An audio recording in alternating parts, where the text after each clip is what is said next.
Thanks for tuning in to Bourbon Drop. I'm your host Myron. Today we've got Green River Distilling's Weeded Bourbon on the channel. Now, if you saw my last review of Green River, you know I'm a big fan. So I couldn't wait to get my hands on this thing, get it in the glass, and get it on the channel. Let's get it. Bottle drop, bottle drop, bottle drop.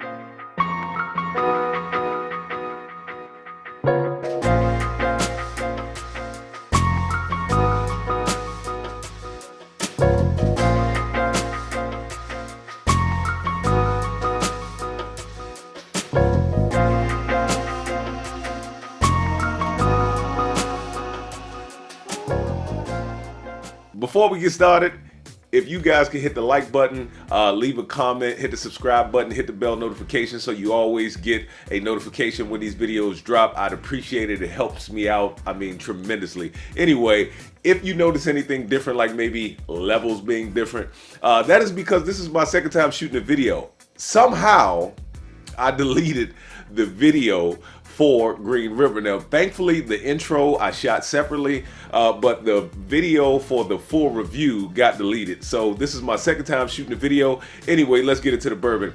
If you did not see my review of the Green River bourbon, go back and check it out. This is a great product for the price, especially in that $35 category. $37, I think, is what I paid for it off of Seal Box. But now I've found two stores that sell this product and this product. So now I know where to go get them. Shout out S&W Liquors and shout out Big Mouth Liquors down here in Waldorf. But I want to get into the bourbon because I am such a big fan of the Green River bourbon. I wanted to get a bottle of the weeded bourbon and see what it is all about. So like I said, this is my second time shooting this, so I pretty much know what's going on. Let's get into the nose.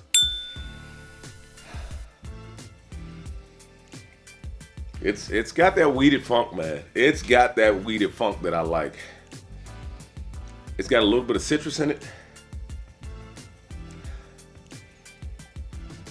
There's a slight vanilla, slight citrus, slight nuttiness. And that's pretty much it. Let's get into the palate.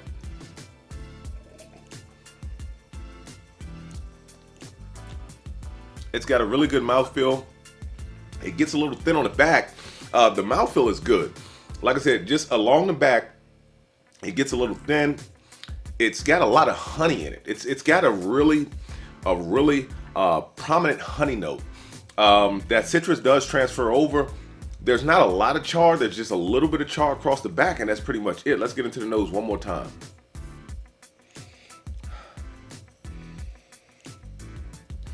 I'm not picking anything else up out of the nose other than what I said before.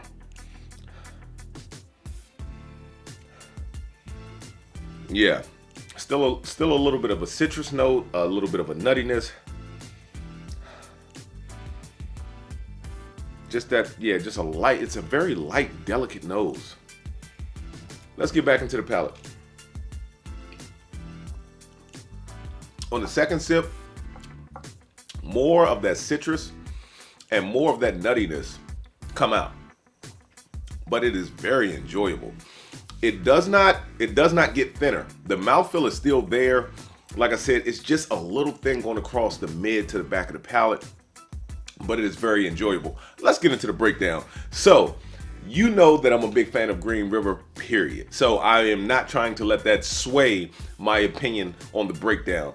Since these are just regular everyday shelf products, that's why this is the Shelf Life series. Appreciate you guys supporting me on the Shelf Life series.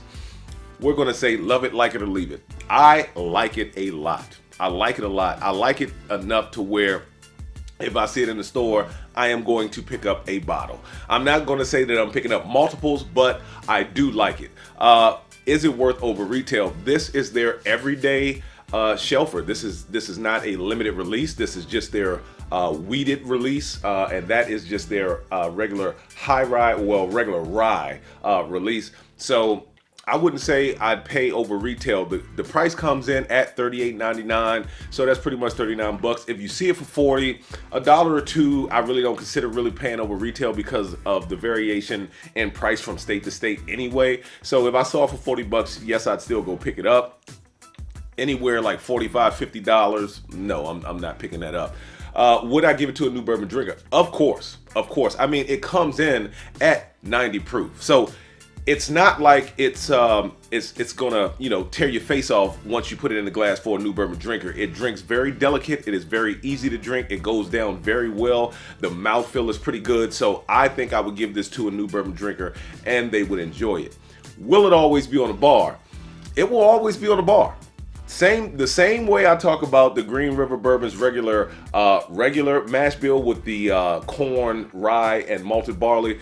That's the same way I feel about the wheated bourbon. It will always be on the bar. Now that I know of the 2 places to go and get them, once I run out of these, I will not hesitate to spend $35 for this one and $38 or $39 for this one. So with that being said, let the whiskey flow. Never run out unless you head it to a drop. Till next time.